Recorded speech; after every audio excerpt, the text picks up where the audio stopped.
Welcome to this episode of the Nothing Ventured Primer with me, Aarish Shah.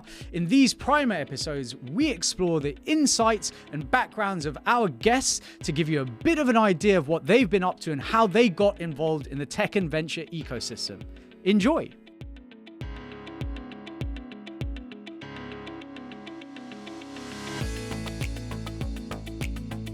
This season of Nothing Ventured is sponsored by Odin. Odin helps angels, VCs, and founders to raise and deploy capital seamlessly. You can structure your SPVs and now run your funds, handle capital calls, portfolio management more smoothly and easily in one place. Founders use Odin to raise their entire round in a few clicks by simply sending investors a link and receiving investments immediately. Odin works with over 5,000 investors and over 150 emerging fund managers and angel syndicates globally. Head to joinodin.com to learn more. That's joinodin.com. Hello and welcome to this episode of the Nothing Ventured Primer with me, Aarish Shah. Today I have with me via Zoom Nathaniel Harding. Nathaniel is managing partner of Cortado Ventures, an early stage venture capital firm investing in technology companies in the mid-continent. A native Oklahoman where Cortado, let me start that again. I knew I was going to get that. I was looking at it earlier. I was like, bet I'm going to say Colorado. Right, let's start again. Hello and welcome to this episode of the Nothing Ventured Primer with me, Aarish Shah. Today I'm really excited to have with me via Zoom Nathaniel Harding. Nathaniel is managing partner of Cortado Ventures, an early stage venture capital firm investing in technology companies in the mid-continent. A native Oklahoman, where Cortado is based, Nathaniel has variously been involved in the region's energy industry, a captain in the US Air Force. He participates in the World Economic Forum as a young global leader and has been a Kaufman Fellow since June of 2023. Nathaniel, it's really great to have you here talking to me today. It's wonderful to be here. Thank you for having me. Awesome. So let's dive straight in. So for our audience to get to know you a little bit better, what was your first job?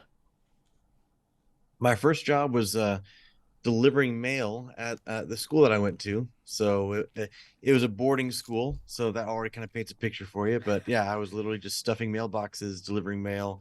Wasn't very glamorous or anything, but I guess I learned the importance of accuracy. Yeah, I mean, timeliness, accuracy, and I guess just getting up and going through the process of doing things again and again, right? And what did you do before you got into the tech and venture ecosystem? So before that, I was founder and president of Antioch Energy, which is a technology-focused energy exploration company, and that really defined my career. Before venture capital, as I was an entrepreneur and operator, building companies, starting, operating, and selling companies, developing energy infrastructure, and the exploration and production of oil and gas. Amazing. I mean, like there's a big leap, I guess, between oil and gas and what I guess most people would consider the venture capital ecosystem. We're going to talk about a little bit about that in the main podcast, but I guess what was it then that then triggered your move into venture, right? Because they are quite disparate and seemingly quite distant occupations. This season of Nothing Ventured is proudly sponsored by Emerge One. Emerge One provides fractional CFO support to venture-backed tech startups and scale-ups. They work with businesses from C to Series B that have been backed by some of the UK, US, and Europe's best venture capital funds. They provide support from capital allocation and management, KPIs and reporting, fundraising support, financial modeling, investor relations, and investor management. Come check them out at emergeone.co.uk when you're scaling fast and have need of a CFO. Yeah, we really defined our work in oil and gas by bringing technology to the forefront. And so we really infused everything we did with technology. And so I saw firsthand the power of tech in a legacy industry, which now is one of the main underpinnings of what we do as investors. I also got experience working with outside capital. I mean, we brought in outside capital to grow that company to record heights. And then we had a great exit to a private equity buyer. So I also experienced on that side of the table what it's like to work with outside capital, what it's like to sell to and have an exit event. And so I think those things, and really just seeing this convergence of technology and legacy industry, was a bit of an aha moment to say, I want to be on the underwriting side of that. I want to be an investor on the side of that innovation. Yeah, so no doubt you saw some of the flaws and some of the Mhm. some of the potential, I guess, right, in having been through the process yourself.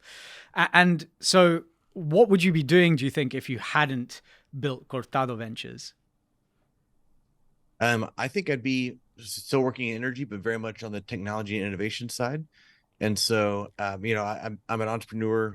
I've worked for myself, I think, for the last 12 years.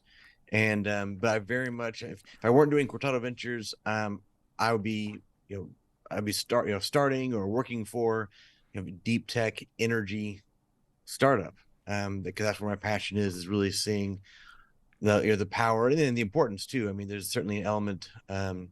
It's critical infrastructure. It's Yeah. important for our climate to really get energy right, and it's an important part of our modern life.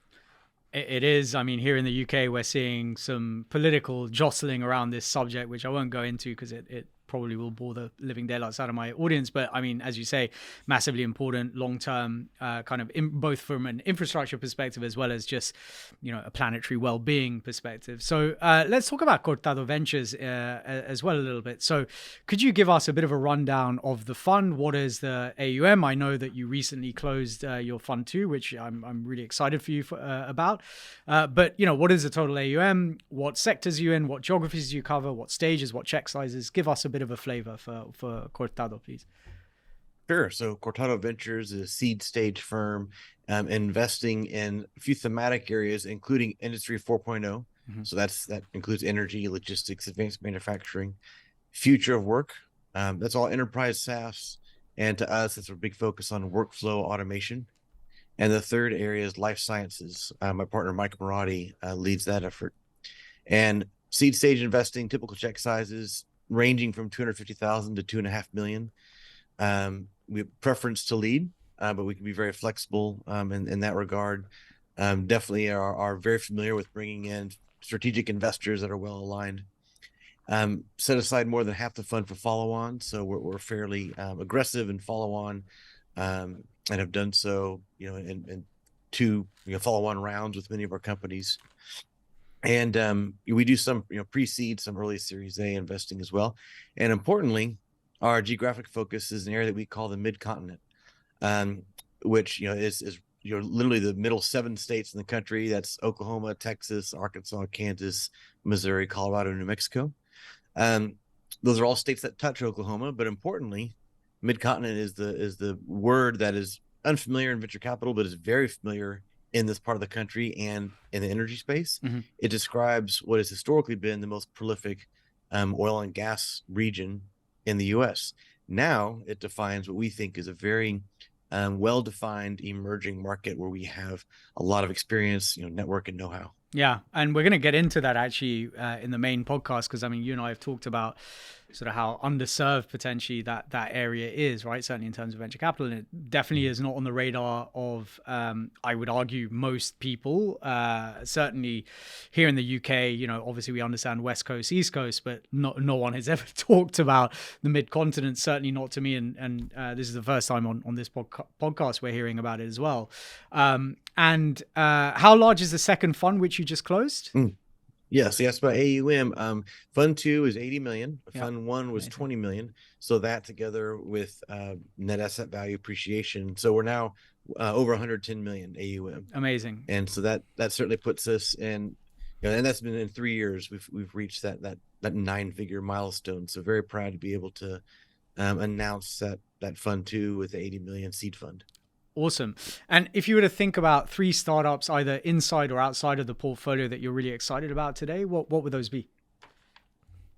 Yeah. So one is NuView, which is had a recent announcement earlier this year, and announcing their most recent round, but also kind of coming out of stealth mode.